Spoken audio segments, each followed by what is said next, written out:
Hello everyone, welcome to your maths classes with your math teacher. कैसे हो आप सब? आई जस्ट होप कि आप सब अच्छे होंगे और अच्छे से अपनी पढ़ाई कर रहे होंगे। तो करते हैं आज की क्लास स्टार्ट। आज हम कौन सा क्वेश्चन करेंगे? Question number 9।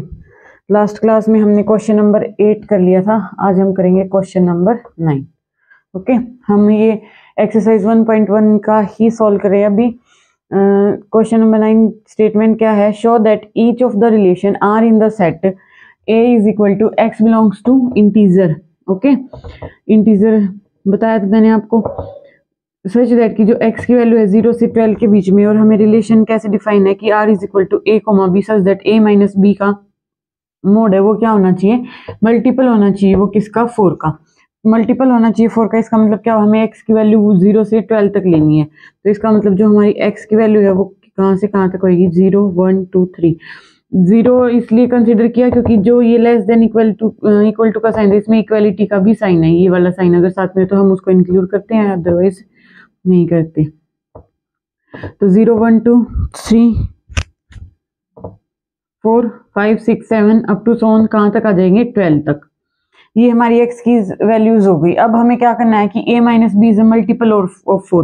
तो हम रिलेशन बना के देखेंगे कि r के अंदर हमारे कौन से पेयर आएंगे जो मल्टीपल होने चाहिए 4 के, मतलब जो 4 की टेबल में आते हो।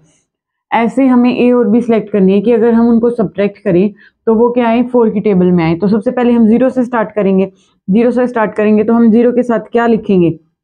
0 के साथ हम लिखेंगे कि जिसमें से 0 को सब्ट्रैक्ट करें, जिसमें से 0 को या 0 को उसमें से सब्ट्रैक्ट करें और वो मल्टीपल होना चाहिए 4 का। मतलब हमारा जो डिफरेंस है वो कितना आना चाहिए? 4 आना चाहिए।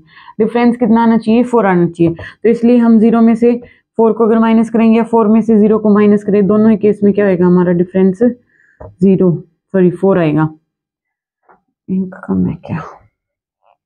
ओके, सिमिलरली हम 1 से स्टार्ट करेंगे। जब हम 1 को लिखेंगे तो 1 के साथ हम क्या लिखेंगे? 5, क्योंकि 1 में से 5 को सब्ट्रैक्ट करें या 5 में से 1 को सब्ट्रैक्ट करें। मॉडुलस की वैल्यू है हमारे पास। मॉडुलस में मैंने क्या बताया था कि हमारी जो नेगेटिव वैल्यूज हम होती है मोड के अंदर, जैसे -5 का मोड है तो वो भी हम क्या लिखते हैं? 5 लिखते हैं।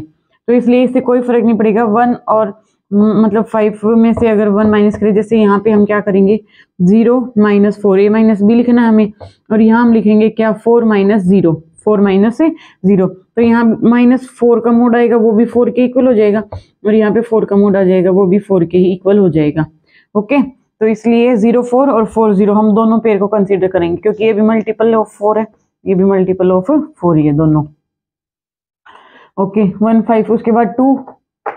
ऐसे करते करते हम कहाँ तक चले? 2 के साथ, जैसे अब 2 के साथ हम क्या लिखेंगे? 6, क्योंकि 6 में से 2 को सब्ट्रैक्ट करेंगे या 2 में से 6 को सब्ट्रैक्ट करेंगे, हमारा डिफरेंस कितना आएगा? 4, और हमें डिफरेंस कितना लेना है? 4 ही लेना है।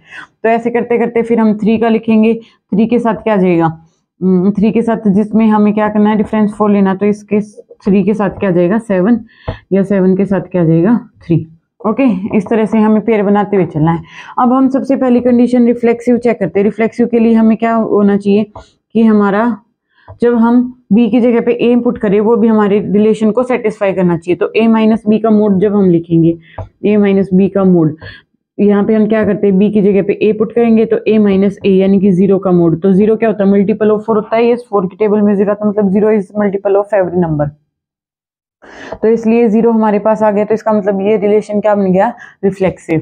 क्या बन गया? रिफ्लेक्सिव। वैसे भी यहाँ देख सकते हैं हम 0 0 का पेयर आएगा, 1 1 का पेयर आएगा, 2 2 का पेयर आएगा, रिलेशन के अंदर 3 3 का पेयर आ जाएगा। ऐसे करते करते 12 12 इन सब का पेयर आ जाएगा हमारी रिलेशन के अंदर। तो इसलिए ये हमारा रिलेशन क्या बन जाएगा? Reflexive. Okay, next symmetric. Second क्या है हमारा? सिमेट्रिक। सिमेट्रिक के लिए हम क्या चेक करते हैं कि अगर हमारा a माइनस बी आर के अंदर बिलोंग कर रहा है तो हमारा b माइनस ए भी आर के अंदर बिलोंग करना चाहिए। b माइनस ए भी किसके अंदर बिलोंग करना चाहिए? हमारा r के अंदर। तो अब हम मतलब ये तो कंडीशन इसमें दी हुई है। वैसे नॉर्मल इन जनरल हम क्या लिखते हैं कि अगर हमारा a कोमा b बिलोंग कर r के अंदर तो हमारे पास क्या होना चाहिए? b कोमा ए भी बिलोंग करना चाहिए r के अंदर। अब a माइनस बी कब जाएगा? a माइनस बी कब जाएगा? क्या कंडीशन दी हुई है? जब ये मल्टीपल होगा 4 का। a minus B is a multiple of 4, ये हमें मैंने बहुत बार बताया कि हमें गिवन कंडीशन होती है ये वाली, और ये हमें चेक करनी होती है। तो अब मैं क्या करती हूँ, हमें क्या चेक करना है कि b माइनस ए का मोड भी जाएगा या नहीं जाएगा, b माइनस ए का मोड भी जाएगा या नहीं जाएगा। तो इसके लिए हम क्या करेंगे, अगर मैं इसमें से माइनस कॉमन ले लूँ, इसको अगर मैं ये लिख दूँ minus times a minus B और इसका मोड कर दूंगी तो क्या होगा, ये a माइनस बी का मोड ही बन जाएगा, क्योंकि नेगेटिव है, माइनस का मोड हमेशा पॉजिटिव होता है, तो इसलिए ये माइनस बी का मोड ही बन गया, और ये हमारा आर के अंदर है, तो b माइनस ए भी हमारा किसके अंदर चला गया, आर के अंदर। तो ये रिलेशन कैसा बन गया, सिमेट्रिक। नेक्स्ट हम क्या करेंगे, ट्रांजिटिव। नेक्स्ट हम क्या चेक करेंगे, ट्रांजिटिव। ट्रांजिटिव के लिए हम क्या करते हैं कि a कोमा बी हमें गिवन होता है आर के अंदर, b कोमा सी भी गिवन होता है आर के अंदर, हमें चेक करना होता है क्या हमारा a कोमा सी आर के अंदर जाएगा या नहीं जाएगा। ठीक है, ये हमारी कंडीशन है, ये हमें चेक करना है। a माइनस बी आर के अंदर है, तो इसका मतलब क्या हुआ कि a माइनस बी क्या है, मल्टीपल ऑफ 4 टाइम्स कुछ भी, इसका मल्टीपल 1 2 3 कुछ भी लिख सकते हैं। ठीक है, मैं कोई कांस्टेंट ले लेती हूँ k, 4k है। ओके, उसके बाद हमारे पास क्या है, b कोमा सी, तो b माइनस सी का मोड भी किसके मतलब क्या होगा, 4 का मल्टीपल, ये मान लिया k1, ये मान लिया k2। तो अब हमें क्या प्रूफ करना है कि क्या हमारा a माइनस सी भी k टाइम्स सम कांस्टेंट के आएगा, k times some constant, sorry 4 times some constant के इक्वल आएगा। तो इसके लिए मैं क्या करती हूँ, a में से b माइनस कर देती हूँ, b ऐड कर देती हूँ। बताया था मैंने कि नॉर्मल हम एडिशन, नॉर्मल नंबर्स में हम कोई भी एक नंबर ऐड और सब्ट्रैक्ट कर सकते, कोई फर्क नहीं पड़ता। अब इसको मैं अलग अलग लिख सकती हूँ कि ये है a माइनस बी का मोड, और ये है हमारे पास b माइनस सी का मोड। अब हमारे पास a माइनस बी के मोड की वैल्यू कितनी दे रखी है, 4 टाइम्स k1, और इसकी वैल्यू कितनी दे रखी है, 4 टाइम्स k2। तो ये हमारे पास क्या आ गया, 4 times k1 plus k2। k1 plus k2 को मैं कोई भी दूसरा कांस्टेंट बोल सकती हूँ, 4 टाइम्स k3। तो इसका मतलब क्या हुआ, जो हम a माइनस सी का मोड लेके चले थे वो भी हमारा 4 टाइम्स कोई कांस्टेंट, ये तो कांस्टेंट है, कांस्टेंट का मतलब क्या है, यहाँ पे 4 इंटू 1 भी हो सकता है, 2 भी हो सकता है, 3 भी हो सकता है, 4 भी हो सकता है। ओके, तो इसलिए कांस्टेंट से कोई फर्क नहीं पड़ता, हमें ये 4 इंपॉर्टेंट है क्योंकि हमारे कंडीशन में, हमारे क्वेश्चन में कंडीशन क्या दी हुई है कि मल्टीपल होना चाहिए 4 का। तो इसलिए 4 टाइम्स के 3 कोई कांस्टेंट आ गया, तो इसलिए रिलेशन कैसा बन गया, ट्रांजिटिव। तो ये इक्विवेलेंस रिलेशन बन गया, रिफ्लेक्सिव भी है, सिमेट्रिक भी है और ट्रांजिटिव भी है। नेक्स्ट, इसी के बी पार्ट में क्या दिया हुआ है, हमारे पास जो रिलेशन डिफाइन है वो क्या है, वो सारे ए भी आएंगे सच दैट जो हमारा ए है वो इक्वल टू बी हो जाए, ए है वो इक्वल्स टू बी हो जाए। तो इसके लिए हम क्या करेंगे, जो A B, first condition reflexive, reflexive में हम क्या करते हैं, बी की जगह ए पुट करते हैं, तो जो हमारा ए है वो इज इक्वल टू ए तो होता ही ऑलवेज। ठीक है, सेकंड है सिमेट्रिक। सिमेट्रिक के लिए हम क्या करते हैं, अगर a is equal to B है तो क्या हम b को इक्वल्स टू a लिख सकते हैं, बिल्कुल लिख सकते हैं, क्योंकि अगर मान लिया 1 इज इक्वल टू यहाँ पे b है 1 है, तो ये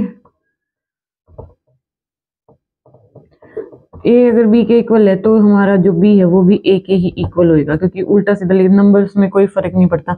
ये इन्होंने ऐसे दे रखा है क्योंकि 1 1 का पेयर अगर हम लेंगे तो 1 1 के इक्वल है और 1 1 के इक्वल है, इनका कन्वर्स हो जाता है, ये इसकी इक्वल है, ये इसकी इक्वल है। ठीक है, ट्रांजिटिव में हम क्या करेंगे, ट्रांजिटिव के लिए हम क्या करते हैं, ट्रांजिटिव में हम क्या करेंगे कि हमें a is equal to B given है और b is equal to C given है। a is equal to B, अगर हम इन दोनों कंडीशंस को कंबाइन करके लिख सकते हैं, देते हैं, a is equal to B है और b किसके इक्वल है, c के इक्वल है, तो यहाँ से क्या हम बोल सकते हैं, बिल्कुल बोल सकते हैं कि ये हमारा किसके इक्वल आ जाएगा, c के इक्वल। तो ये भी हमारा क्या बन जाएगा, एक इक्विवेलेंस रिलेशन। ओके, ये दिखाना था हमने कि ये हमारी इक्विवेलेंस रिलेशन है, और हमें इक्विवेलेंस क्लास निकालनी थी किसकी, 1 की। ओके, दोनों ही केसेस में 1 की हमें क्या निकालनी थी, इक्विवेलेंस क्लासेस। 1 की इक्विवेलेंस क्लास मैंने इससे लास्ट वाले लेक्चर में कराया था। इक्विवेलेंस क्लास को हम ऐसे रिप्रेजेंट करते हैं, वो सारे एलिमेंट्स लिखते हैं इक्विवेलेंस क्लास में जो इसके इक्विवेलेंट होते हैं, मतलब इसके जैसी प्रॉपर्टीज को सेटिस्फाई करते हैं। इसे फर्स्ट पार्ट में क्या कंडीशन गिवन थी कि वो a माइनस बी का मोड है वो मल्टीपल होना चाहिए 4 का, 4 टाइम्स के, ऐसे कोई कांस्टेंट के साथ मल्टीपल होना चाहिए। तो इसलिए हम इसकी इक्विवेलेंस क्लास लिखेंगे तो क्या आ जाएगा 1 आ जाएगा, क्योंकि 1 - 1 0 0, तो हमारे पास क्या हो जाएगा, इनका मल्टीपल ऑफ 4 आ जाएगा। उसके बाद 2 आएगा, 2 नहीं आएगा क्योंकि x की वैल्यू हमें 12 तक लेनी है, तो 2 नहीं आएगा क्योंकि हमारे पास क्या करना है, 1 में से हम क्या सब्ट्रैक्ट करें, यहाँ हम क्या सब्ट्रैक्ट करें, इज इक्वल टू 4 टाइम्स कुछ है, ये 4 आई। जैसे अगर मैं k की वैल्यू 1 ले लेती हूँ तो 4 आई, k की वैल्यू अगर मैं 2 ले लेती हूँ तो 8 आई, k की वैल्यू अगर मैं 3 ले लेती हूँ तो 12 आई। ओके, तो यहाँ पे 2 लिखूंगी तो 2 - 1 1 आएगा, तो इसका मल्टीपल यहाँ पे अगर मैं 3 लिखूं, 1 - 3, 1 - 3 का मतलब क्या हो जाएगा, 2 हो जाएगा। वो 4 का मल्टीपल है, नहीं है, 4 की टेबल में आता है, नहीं आता। 1 - 4 अगर हम करें तो कितना आ जाएगा, -3, -3 4 की टेबल में आता है, नहीं आता। तो यहाँ पे हम क्या लिखेंगे 5, 1 - 5 - 4, और मोड करते ही ये वैल्यू क्या हो जाएगी, 4 हो जाएगी। तो अब ये 4 की टेबल में आती है, बिल्कुल आती है, तो 1 के साथ क्या आ जाएगा 5। ऐसे ही हम स्किप कर करके देखेंगे। 5 के बाद 6 लिख सकते हैं, नहीं, क्योंकि 1 के साथ माइनस करने पर 5 आएगा और वो 4 की टेबल में नहीं आता। हमें इसकी इक्विवेलेंस क्लास के अंदर वो सारे एलिमेंट्स लिखने हैं जिसको हम 1 में से सब्ट्रैक्ट करें और वो क्या 4 की टेबल में नंबर बने। ओके, तो अब मैं यहाँ पे सीधा 9 पुट करूंगी, क्योंकि मेरे को पता है जब मैं 1 में से 9 को माइनस करूंगी तो हमारा 8 आएगा, और 8 4 की टेबल में आता है, तो यहाँ पे हमारा क्या आ जाएगा 9 आ जाएगा, क्योंकि हमने ये 9 रखा है ना, b की वैल्यू 9।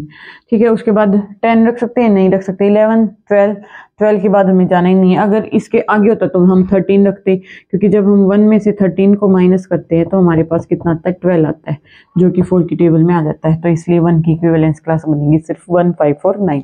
इक्विवेलेंस क्लास का मैंने पूरा अलग से लेक्चर बनाया हुआ है, जिसको ये समझ नहीं आया तो पहले वो देखना, उसके बाद अपने आप समझ आ जाएगा। उसके बाद बी पार्ट में भी हमें इक्विवेलेंस क्लास लिखनी थी, किसकी, 1 की। तो 1 की इक्विवेलेंस क्लास में से 1 ही आएगा, क्योंकि हमें कंडीशन क्या दी थी, a = b होना चाहिए, a = b होना चाहिए। तो 1 से 1 के इक्वल होएगा। 2 की क्लास में क्या आ जाएगा, 2 आ जाएगा। जैसे अगर हम और दूसरे एलिमेंट्स की लिखनी होती है ना, a = b वाली कंडीशन के अकॉर्डिंग, तो उसकी इक्विवेलेंस क्लास में सिर्फ 2 ही आ जाता है, क्योंकि 2 ही 2 के इक्वल होता है। ओके, तो ये हमारा क्वेश्चन नंबर 9 था। आगे का नेक्स्ट वीडियो में करेंगे क्वेश्चन नंबर 10। तो आपको कैसा समझ आ रही है, आपको कमेंट करके बताना है, और ज़्यादा से ज़्यादा लाइक शेयर एंड सब्सक्राइब करना है। Thank you so much.